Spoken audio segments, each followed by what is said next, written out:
Hello, everybody. Dr. Rick Wallace. Hope everybody's good.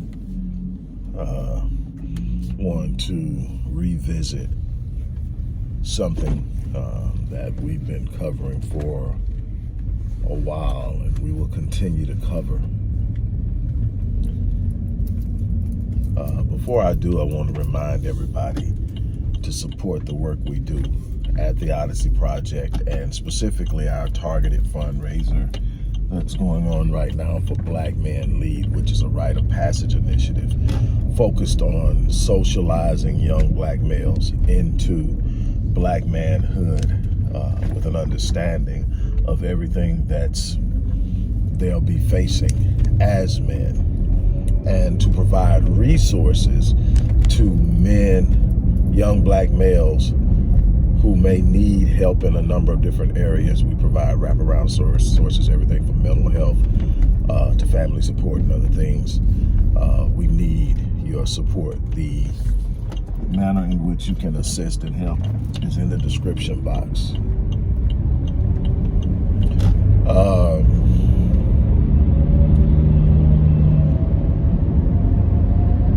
We've been talking about the state of Black America, the state of the Black community, and all of the different nefarious forces that are at play when we think about that. And one of the things that I've been talking about a lot lately, specifically, are especially with all of the headlines surrounding the suicides of young black men and women, but definitely young black males. We lost a beautiful young sister a little over a week ago. We've lost several black young males in the headlines. And one of the things that I try to hammer home is the gravity of the moment. And what I mean by that is, people look at it and they see the headlines and they, okay, there's another one. And people get into it and people talk about it because it's a celebrity or it's someone kin to a celebrity. And so there's some level of vicarious connectivity. But here's the truth.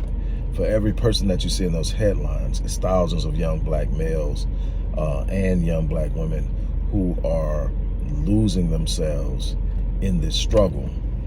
For a number of different reasons. And we're talking about we talk about depression, and we see depression, and a lot of people are trained to see depression as just a deep sadness and not understand the forces that lie underneath it. And so we sort of dismiss it, and especially when it comes to black men, we tend to talk about toughening up and manning up and all the other stuff that we hear as young black males growing up that give us the impression that there is something wrong with needing help. There's something wrong with saying I can't do it by myself. There's something wrong with saying I don't know what to do. And so we suffer in silence. We sit back and we pretend to be okay. We give the universal nod of everything's okay, that, hey man, how's it going? I'm good. I'm good. Nobody's good all the time. And it's got to be okay not to be good. It's got to be okay to say I need help. It's got to be okay to say, you know what, I'm struggling. It's got to be okay for a black man to be able to go to other black men or go to some space and say, man, I'm struggling with supporting my family without being embarrassed or made to feel less than. It's got to be okay for a black man to say, I'm emotionally drained and I don't know what to do. It's got to be okay for a black man to say, I feel dark and alone, and it not be viewed as some form of weakness. We've got to do a lot of work. And I'm talking about more than just creating a space, but we do need spaces for this to take place. But we need more than just creating spaces. We need effective programs that are in place to engage the need. We can't wait until our young black males are in crisis. And for that matter, our young black females. The reason I'm touching on black men is because we're talking about almost a 50% increase since 2013 in the number of suicides in the black community. It's gone up roughly in 2019. It had gone up by 47%, and it's actually been a stark increase since then. So we're probably close to 50% increase in suicide, actual suicides, not suicide attempts, actual successful suicides among young black males between the ages of 15 and 24. Young black males under the age of 30 are at an all-time high risk of reaching a point of suicide. The report of suicidal ideations is at an all-time high among African-American males, and no one's looking at it. You know, we can deride the black man like no other. We can attack him. We can talk about how sorry and trifling he is. We can talk about how lazy he is. We can talk about all the things while simultaneously ignoring his heart, his hustle, his drive, his love. We find the worst of the worst to be the representation of the whole, and we don't recognize the suffrage. This is not to ignore the suffrage of the black woman. And it's a shame that we can't talk about one without making sure we mention the other without being offensive, because we've been trained to be in a defensive mode. The moment that one of us speaks about what's wrong with us, the other immediately begins to talk about, what about me? So you don't see what's going on with me. And it's not that I don't see what's going on. I've been a champion for black women my entire life. If you look at my writings, my first book to my 24th and in my 25th book, I acknowledge the plight of our sisters. So it's definitely not that I don't see it, but what we cannot do is put so much emphasis on one thing, because one thing that I had the chance of connecting with Dr. Venus in the Healing with Him conference, which is powerful, and I'm hoping that we're going to do some more things together where we are bringing both groups together and creating an environment where we heal together, so we mend as a whole. But the thing is, we've got to get out of the mindset that if I'm talking about I'm hurting, then I'm ignoring the fact that you are. No, what I'm talking about is if we sit up and we create this balance where everything is focused on look at this. So if everything's focused on healing the woman, who is the woman going home to? Who is this healed and whole woman going home to? She's going to the unhealed, broken man, the unhealed, angry man. And the thing is, it's easy to talk about the black man being angry, but we don't want to talk about why. We want to pretend that there's some inherent dysfunction and intellectual and emotional ineptitude that's simply there because he's a black man. We're not going to attribute any of it to the experience of his blackness. We're just going to simply say he's that way because he's a black man, and not understand what he's been through.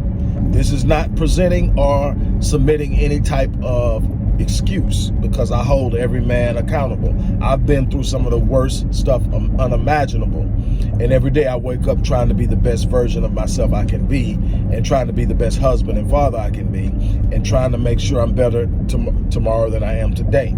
And I don't render excuses, but I know that there are some deficiencies that are still present. There are deficiencies that I have had to overcome that are a part of the heritage of who I am, a black man. And they started when I was a black boy. That's why Black Men Lead is so important, because there's no experience like that of the black male, because the black male is the greatest threat. Now, I'm not saying that the plight of the black woman isn't horrific, hasn't been hard, hasn't been destructive, but the difference is there's a level of disregard and malevolence towards black women. That's literally a target on the black man's back. And I mean, as early as 4 and 5 years old, we're targeted in the school system. I've written on that. I've published on that. And I've provided plenty of evidence to support what I'm saying. We're targeted, I mean, in preschool and kindergarten, we're targeted and we're labeled and we're criminalized. I have literally visited schools on behalf of parents and seen 5- and 6-year-olds in handcuffs. You don't think that has an impact. You don't think that is a part of normalizing the criminal mindset or the criminality, or setting an image in the head of youth of the criminal nature of a black man. I've never seen in those schools, and some of them were diverse schools, I've never seen no other kid handcuffed. Only black males. Now, I've seen some other stuff done to other kids, but as far as that particular image, that's the only time.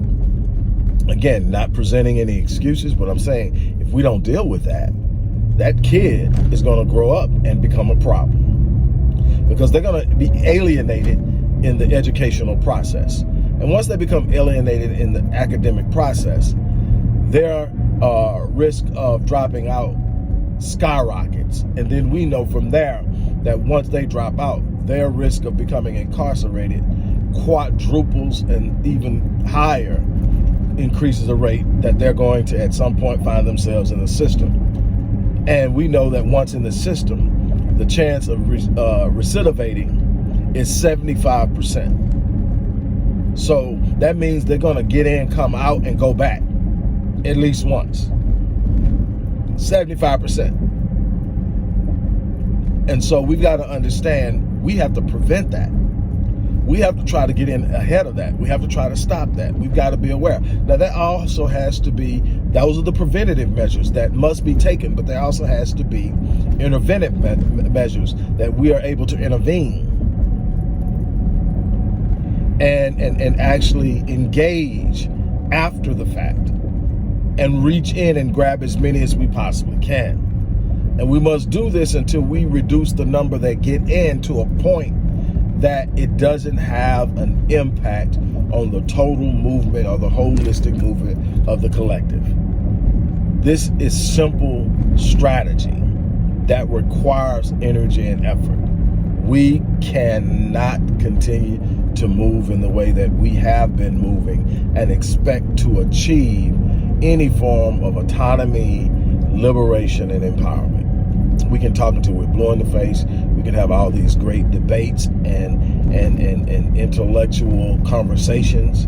But at the end of the day, we're going to have to put our boots to the ground. We're going to have to implement programs. We're going to have to truly be 100% in on making things happen for ourselves. And that's something that we have not been doing. On that note, I'm going to get ready to get out of here. As I said, whatever you do, show some love, show some support on the work we're doing with black males. Leave comments about what's going on. If you happen to have a son, or a daughter for that matter, that is struggling mentally or emotionally, please reach out. Please let us know. We have work to do. On that note, I'm going to get ready to get out of here. Thank you guys for stopping in, and I will talk to you later.